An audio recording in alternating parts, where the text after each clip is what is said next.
And you know what? You know what, guys? Let's go ahead and have a real red pill right here. Let's have a real red pill. Me and Destiny had this discussion a little bit, but I thought about it a little bit more, right? This is one of the beauties of like debating people that are competent, right? I thought about this a bit. And I've said this before, but I kind of want to build on this a little bit more, right? One of the biggest talking points that Western media and the Israelis use is they say, Iran cannot have a nuclear weapon because if Iran has a nuclear weapon, they will shoot their nuclear weapon at the United States, they'll shoot it at Israel, and they will kill a bunch of innocent people. That's what they say. This is why they can't have a nuclear weapon, right? But being honest here, let's go ahead and look at some of the facts, right? So Israel has a nuclear weapon, an illegal nuclear weapon program, right? That we know that they stole their uranium from the United States back in the 1960s from a facility out in Pennsylvania, Apollo, Pennsylvania, called NUMEC, right? That was under the authority of a guy named Shapiro, who was a hardcore Zionist, allowed it to be smuggled out, and ended up in Israel. And next thing you know, they were doing nuclear testing in Dimona, and JFK finds out about it and questions Ben Gurion, and then Ben Gurion resigns. And next thing you know, 3 months later, he's fucking shot out in Daley Plaza, right? Whatever. Besides the fact that Israel has a illegal nuclear program, right? They have not been challenged on this nuclear program or questioned about it or stopped for having it. And I would argue that Israel is more dangerous to having a nuclear weapon than Iran. Let me explain why.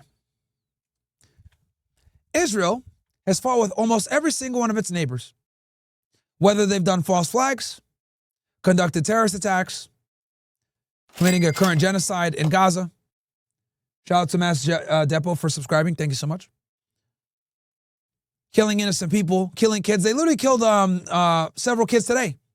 They just killed, I think they killed 10 kids today, guys. Six kids. Between 6 to 10 kids they killed just today. Oh, technical error. Sorry. Right? Fatality. Killing kids every single day. But they have a nuclear weapon. And they have the nerve to tell another country, you can't have a nuclear weapon. Right? Now,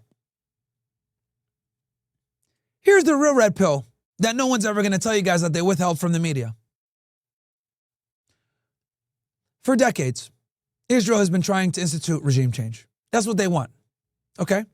And to conduct this regime change, they've done a series of provocations. These provocations have been acts of war. Okay? If they'd done this because they understood that Iran would retaliate against them in a way, well, this is what they were hoping. They were hoping that Iran would retaliate to them in a way so severe that it would force U.S. intervention. Okay? I'll give you guys a couple of examples. So not only does Israel have a nuclear bomb that they got illegally, okay, they also are conducting a genocide. They also get a whole bunch of provocations going on in the West Bank. They have illegal settlements that the entire international community has condemned.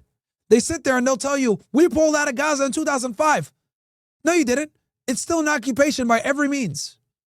The whole international community still deems it as an occupation. So no, you did not pull out at all. You created a blockade. Not the same. Now let's get into the real red pill that no one wants to tell you guys. And for this, we got to go through a little bit of history here. Like I told you guys before, Iran's intention is regime change. To effectuate regime change, they need to get into a war. To get into a war, they know that they cannot win this war on their own. They need U.S. assistance. Okay? Iran is a big country with a big military, a very sophisticated missile program, and a nuclear program that's civilian. So, in order for them to effectuate the regime change, they needed something to happen. So, what they've basically done is they did a bunch of provocations during the Biden administration. In 2020, they talked Trump into killing Qasem Soleimani, one of their war heroes. Okay? Which interestingly enough, Qasem Soleimani helped the Israelis by getting rid of Saddam Hussein and fighting him off in the 90s. That's a whole other, or in decades ago, but that's a whole other conversation, right? Which I'll have to do an episode for you guys on the Middle Eastern history and cover that. That's a whole other thing that I don't even, let's not go there yet.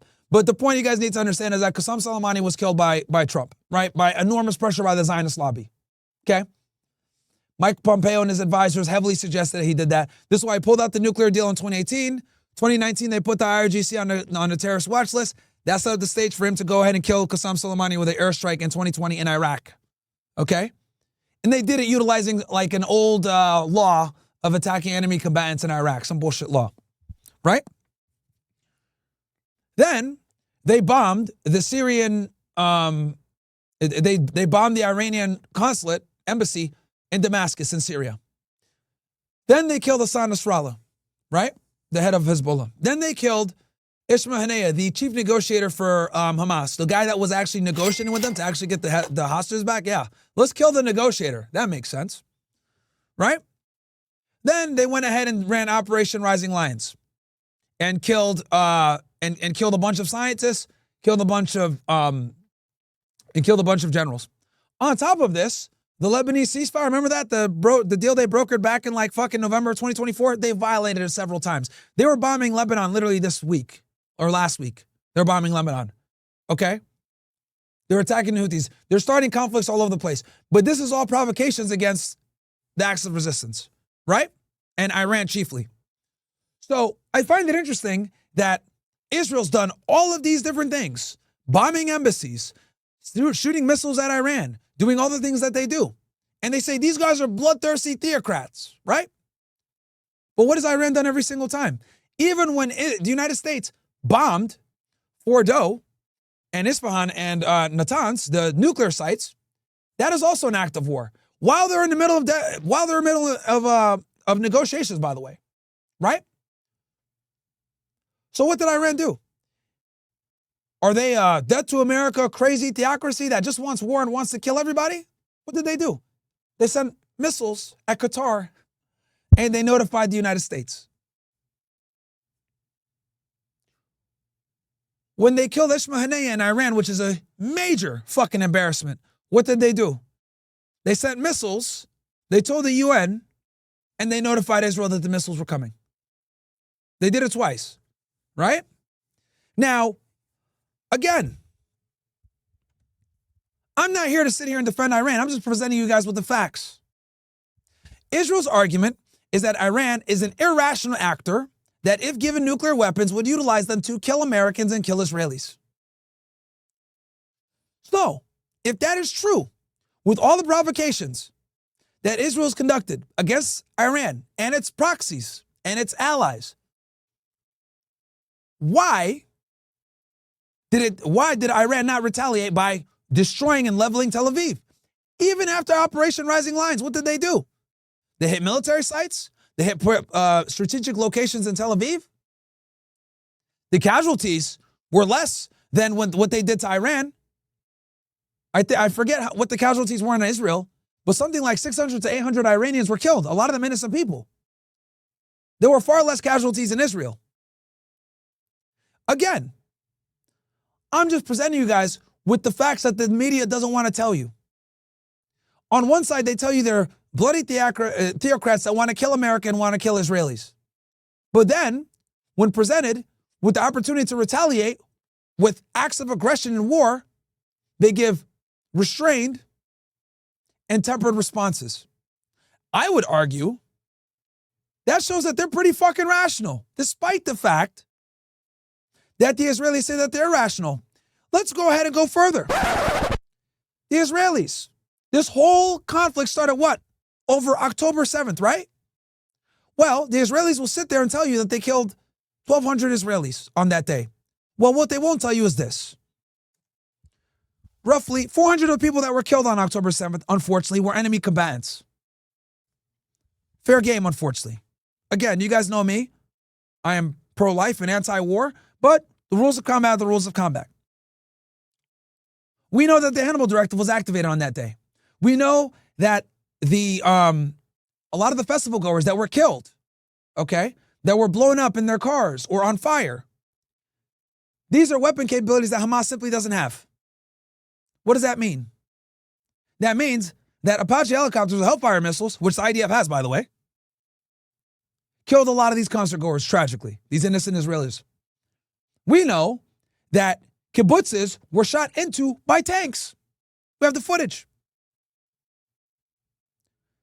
So why do I tell you guys this? I tell you guys this to let you guys know that to this fucking day, we still don't know how many casualties were committed by Hamas versus how many casualties were committed by the IDF. But they don't care. They ran with the 40 beheaded babies narrative. They ran with the babies in ovens. They ran with the mass grapes, despite the fact that there is no concrete evidence of the mass grapes. And Israel will not allow the UN to come in and investigate. We also know that the bodies were placed in certain ways to engage more rage by these private companies, which received millions of dollars for doing so. I showed you guys the videos and I showed you guys the footage from Atrocity Inc., where they perpetually kept lying and saying, yo, beheaded babies, mass grapes, mass grapes. Why did they do this? They did this to manufacture rage to justify what they were about to do to Gaza. Which almost 2 years later, what have they done? About 90% of the buildings are gone. 80 to 90% of the buildings are gone. Infrastructure gone. People are starving. 50,000 confirmed dead. Roughly Harvard came out with a study, 337,000 together missing and or dead. They combined the figures. So low estimates, 50,000 confirmed. Harvard says 337,000 missing. Other studies peg it at around 186 to 200,000. Bottom line, hundreds of thousands of people have been killed throughout this conflict. For roughly 800 civilians that were killed in Israel, that we don't even know how many were killed by Hamas versus how many were killed by Israel. Look, you're not going to get me to sit here and say, oh yeah, they deserved it or any of that other shit. The loss of innocent life is always a tragedy. You guys want to go ahead and call them settlers and for occupiers and they deserve it? No, I'm not going to go down that road. Well, I value all life. Unlike the Israelis, I actually value all life. Okay? But I do think it's important because remember, how did we start this? The argument was simply this. Yo, Iran are not rational actors. They cannot have a nuclear bomb because if they have to have a nuclear bomb, they're going to go ahead and destroy America and destroy Israel. Well, let me tell you this. With 800 people that were killed, civilians, okay, that we don't even know how many Hamas killed, and 250 kidnapped, what did Israel do? Israel went on one of the most relentless bombing campaigns we've seen in modern fucking warfare. They've dropped more bombs than almost every fucking modern military. And they've killed thousands of innocent kids. So let me ask you guys a question. Now that you guys know the facts, and you guys know the provocations, and you guys saw the response from Iran, and then now we know the provocations of what happened with October 7th, tell me, who the fuck is the real rational actor here? Has Israel's response been symmetrical whatsoever to what happened to them on October 7th? I would argue it's been far over. You got people like Piers Morgan who started off this conflict saying, yo, you know what? I'm pro-Israel. They got a right to defend themselves. Do you condemn Hamas? Do you condemn Hamas? Do you condemn Hamas? Do you condemn Hamas?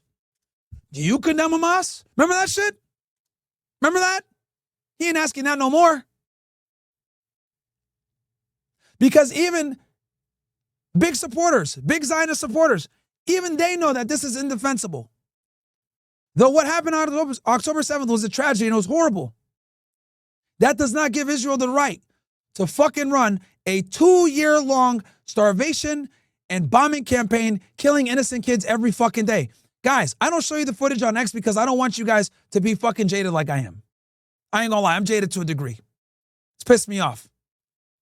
Seeing innocent kids on my time feed, on my news feed every day getting fucking blown up and killed and I'm not even a father. I'm not even a dad. Right? The loss of any child, whether Israeli or Palestinian, is an atrocity. Right? I truly do love kids. Even though I don't have my own, I do want to have some one day. When people bring their kids, I'll play with them and shit, but then I give them back because I'm like, okay, you niggas are annoying.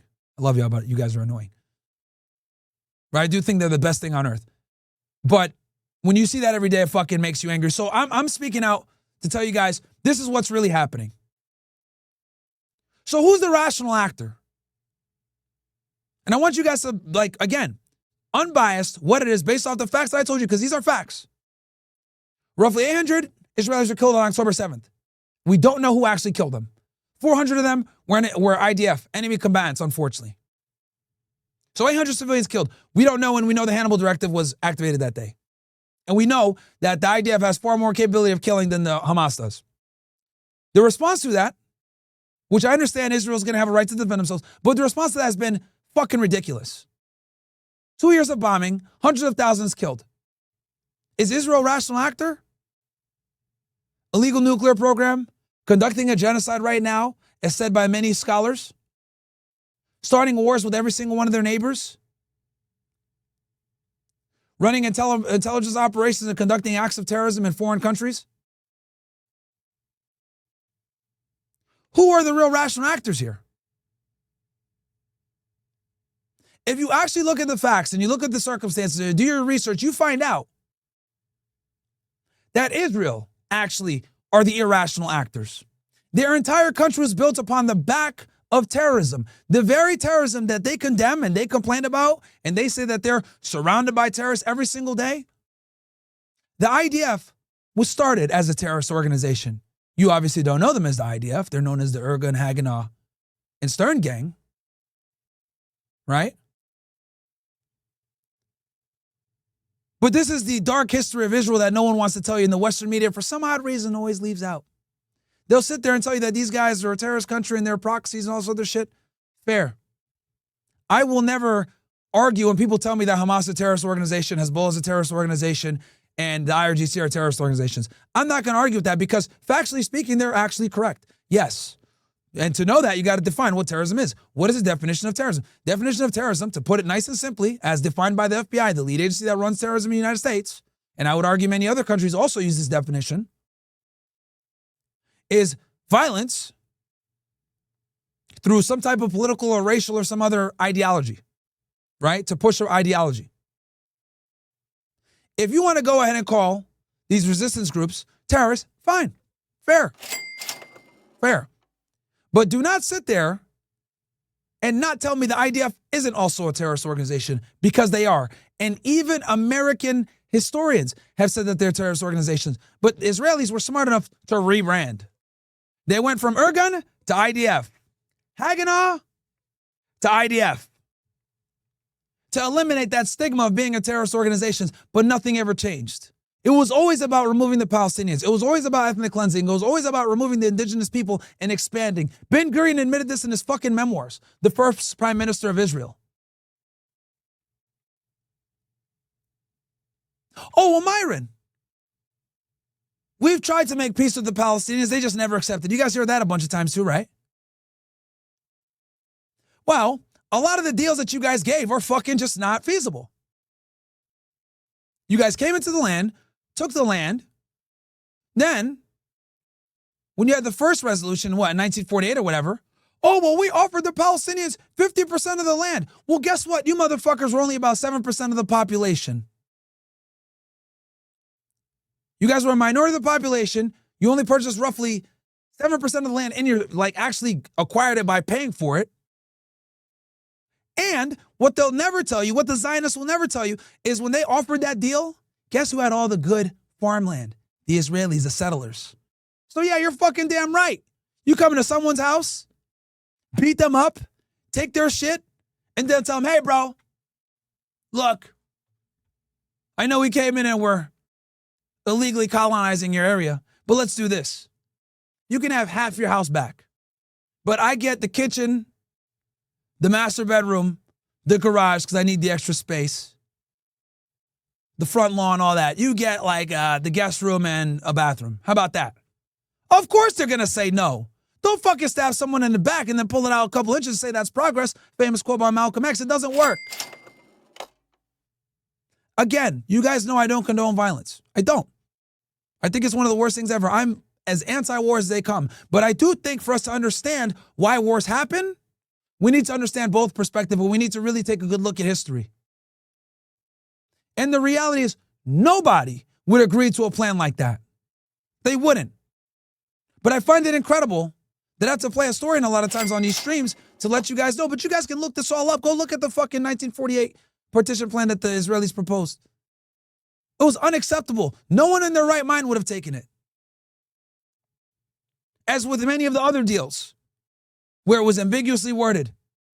They would offer the Palestinians all the shitty ass land while they took all the best land. Because the militia groups had juice, they had power. I've talked about this, how they had Israeli Zionist backers in America and all across Europe backing them, sending them weapons illegally, by the way. Great documentary on this, Numek, go check it out. You guys want to see how these Israeli terrorist militia groups got the weapons and the power and the support to be able to displace the Palestinians in the first place. But it was never about a two-state solution. It was never about living in peace. It was about, we are going to colonize this by any means necessary. And if we got to go ahead and play the game with the UN and say that we're going to go ahead and colonize them, or sorry, no, we're going to, my bad, I didn't mean to say that. Like, we're going to, fruit and slip there. Like, if we're going to go ahead and, be half and half, that was simply to get their feet in the door and to create some image of diplomacy. And give, most importantly, legitimacy to the militia groups. Oh yeah, we want peace.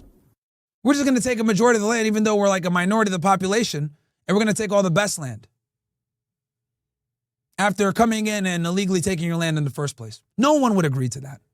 No one would agree to that. Someone comes into your house that's a guest, beats you up, and says, all right, man, I'm taking all the main stuff. You can have half. You wouldn't agree to that. You'd fight to the death. And as red-blooded Americans, I think we all value, right, the pursuit of life, liberty, and happiness, and protecting our property, right? So if we're going to go ahead and stand for the Second Amendment and our ability to defend ourselves and self-determination, some of the most American things, how the fuck can we get mad at another group of people that's trying to get the same fucking things we have?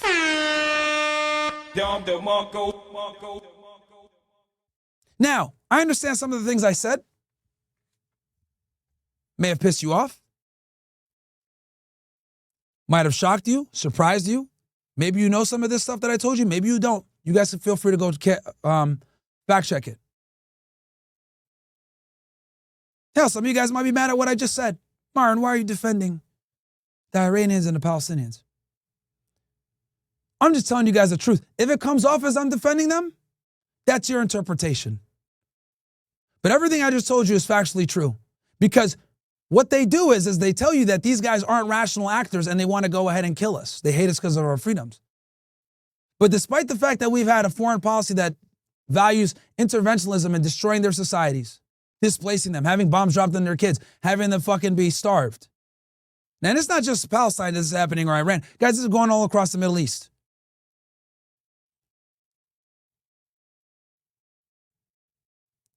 Despite the fact that they say that they're not rational actors, I find it incredible that the person that says they're not rational actors the most, the Israelis, are the least rational of them all. Killing kids every single day, having an illegal nuclear program, running an apartheid state, but trying to call themselves a fucking democracy when they're not. Running a 2-year bombing campaign after roughly 800 people were killed, and we don't know how many were actually killed by Hamas. We know it could have been hundreds of them that were killed by the IDF. We know that Benjamin Netanyahu had the opportunity, another big red pill for you guys, he had the opportunity to get the hostages back on October 10th. But what did he do? He said, no, we're going to go ahead and bomb you guys instead. Does that sound like a rational actor to you guys? The guy that's running around saying that they're not rational actors is the least rational of them all. This is a man that did everything in his power to sabotage the Oslo Accords, the only potential to create peace between the Israelis and the Palestinians. This is a guy whose primary support group killed Yitzhak Rabin, the last president that actually thought about doing anything with the Palestinians, with Yasser Arafat. Obviously, the Oslo Accords weren't perfect. They had their problems. But it was the closest we've ever been to some type of solution where both parties are able to get some type of self-determination. But then Netanyahu came in with the radical Likud party, and they shut that shit down. And they're now the irrational actors they accuse all their adversaries of being. Crazy, isn't it? Anyway, I hope you guys enjoyed that little monologue there. We went deep. I know some of you might not agree with my position, but I truly do think that if we're going to use the concept of rational actors as the basis as to what would make someone or a country be able to hold on to nuclear weapons, well, I think Israel is a far less rational actor than Iran, given the amount of times Iran has been provoked by Israel and still not completely leveling them when they have the capability of doing it. So let me know what you guys think. If you guys agree, give me ones in the chat. If you guys disagree, me too. And tell me why you disagree. I'm always down to hear another perspective. I'll read through some of them and say why. I'll read through some of them and see what you guys disagree with. I'll read some chats, guys, then I'm going to go to sleep because I really do have to wake up tomorrow morning and it's already 2 o'clock. But I want to leave you guys off with a banger, something that you guys can ponder as you go to sleep. Just every time you guys hear Sean Hannity or any of these people from Fox, Jesse Waters, or anybody from CNN, oh, Iran can't have a nuclear weapon because they're not rational actors. Remember that Israel is the least rational actor of them all. And I showed you guys the proof. Everything I just said, you guys can look it up. Everything.